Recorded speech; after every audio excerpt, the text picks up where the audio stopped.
મિત્રો તમને એક સવાલ છે, તમે ભરૂચને શું માનો છો? એક મોટું શહેર કે પછી એક ગામડું? દેખાવામાં તો ભરૂચ મેટ્રો સિટીથી ઓછું નથી. મોટી ઇમારતો છે, મોટા મોટા ઉદ્યોગો છે અને લાખોમાં વસ્તી પણ છે. પણ કાગળ પર આજે પણ ભરૂચ સુધારાય એટલે કે નગરપાલિકા જ છે. ગુજરાતમાં એવા ઘણા મોટા શહેરો છે જેવા કે જુનાગઢ અને હવે તો ગાંધીધામ પણ કોર્પોરેશનની રેસમાં લાગ્યા છે. પણ દક્ષિણ ગુજરાતનું નાક ગણાતું આપણું આ ભરૂચ કેમ પાછળ રહી છે? નમસ્કાર, હું છું કિશન અને આજે આપણે વાત કરવાના છે ભરૂચની ખુરશીના ખેલની, જેના કારણે ભરૂચનો શ્વાસ રૂંધાઈ રહ્યો છે. કેમ ભરૂચને મહાનગરપાલિકા નથી બનાવવામાં આવતું? ચાલો તેની પાછળનું કારણ જાણીએ. મારા દ્રષ્ટિએ શું છે કારણ તે હું તમને જણાવું. સૌથી પહેલું અને સૌથી ખાસ કારણ પૈસા અને પાવર. ભરૂચની ભૌગોલિક સ્થિતિ તમને ખ્યાલ જ છે. ભરૂચ શહેરને બિલકુલ અડીને આવેલા ભોલાવ, જાડેશ્વર, નંદેલાવ, મક્તમપુર, ઉમરાજ જેવા વિસ્તારો આવેલા છે. આ વિસ્તારો કહેવા માટે ગામડા છે પણ હકીકતમાં આ પોશ વિસ્તાર છે.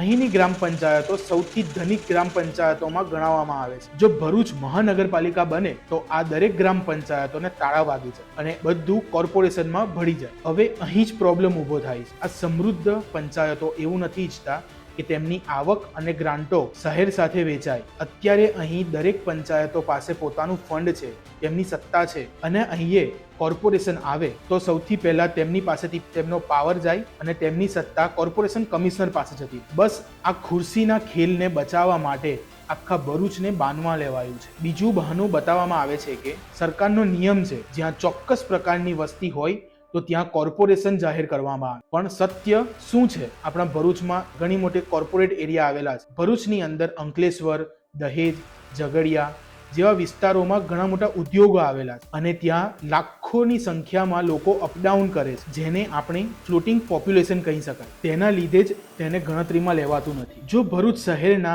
આ આજુબાજુના ગામડાઓને તમે ભેગા કરી દો તો વસ્તીનો આંકડો નિયમ કરતા ક્યાંય વધી જાય છે. પણ નેતાઓ વસ્તીઓના આંકડા ઓછા બતાવીને આ પ્રક્રિયાઓ ટાળી રહ્યા છે. તમને એમ થશે કે ભલે ને પંચાયત રહે કે પાલિકા, અમને શું ફરક પડે છે? ફરક પડે છે, બહુ મોટો ફરક પડે છે. નગરપાલિકાને જે ગ્રાન્ટ ફાળવવામાં આવે છે તેના કરતાં વધારે મહાનગરપાલિકાને ગ્રાન્ટ મળી શકે, એ પણ બમણી સંખ્યામાં, જેનાથી ફ્લાયઓવર, અંડરપાસ, સારા રસ્તા, સારું ઇન્ફ્રાસ્ટ્રક્ચર જેવા ઘણા મોટા મોટા કામો થઈ શકે છે. બીજું, ટાઉન પ્લાનિંગ. અત્યારે તમે જ્યાં જુઓ ત્યાં આડેધડ બાંધકામ થઈ રહ્યું છે. આડેધડ લોકો રસ્તા ઉપર કામ કરી રહ્યા છે. જો કોર્પોરેશન હોય તો વ્યવસ્થિત ટીપી સ્કીમ બને અને તે પ્રમાણે બાંધકામ થાય જેથી રસ્તા પહોળા થઈ શકે. સૌથી મોટી પ્રોબ્લેમ જે આપણા ભરૂચમાં ટ્રાફિકની છે તે પણ સોલ્વ થઈ શકે છે. ત્રીજું, સુવિધાઓ. આપણા ભરૂચમાં તો સિટી બસો, ફાયર બ્રિગેડો, એમ્બ્યુલન્સો દોડી જ રહી છે, પણ શું તે સારી કન્ડિશનમાં છે? ના. હાલમાં તમને એક વિડીયો હું શેર કરીશ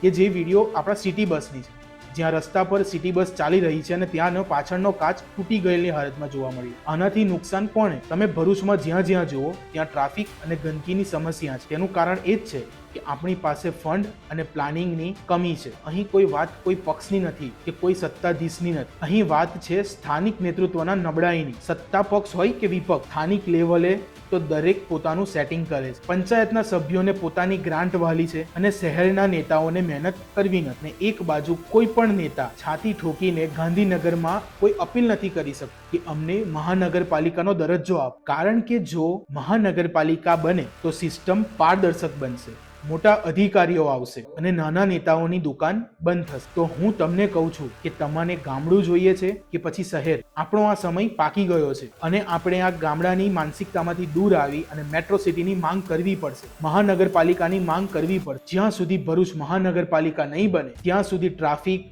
ગંદકી અને રસ્તાની કાયમી હલ નહીં થઈ શકે. કોમેન્ટમાં જણાવો તમારો અભિપ્રાય. તમને શું ભરૂચ ગામડાના સ્વરૂપમાં જોવું છે કે પછી શહેરના સ્વરૂપમાં? ભરૂચને મહાનગરપાલિકા બનાવી છે કે નથી બનાવી? અમને કોમેન્ટમાં જરૂરથી જણાવો અને આવા જ વિડીયો માટે અમને જરૂરથી ફોલો કરો.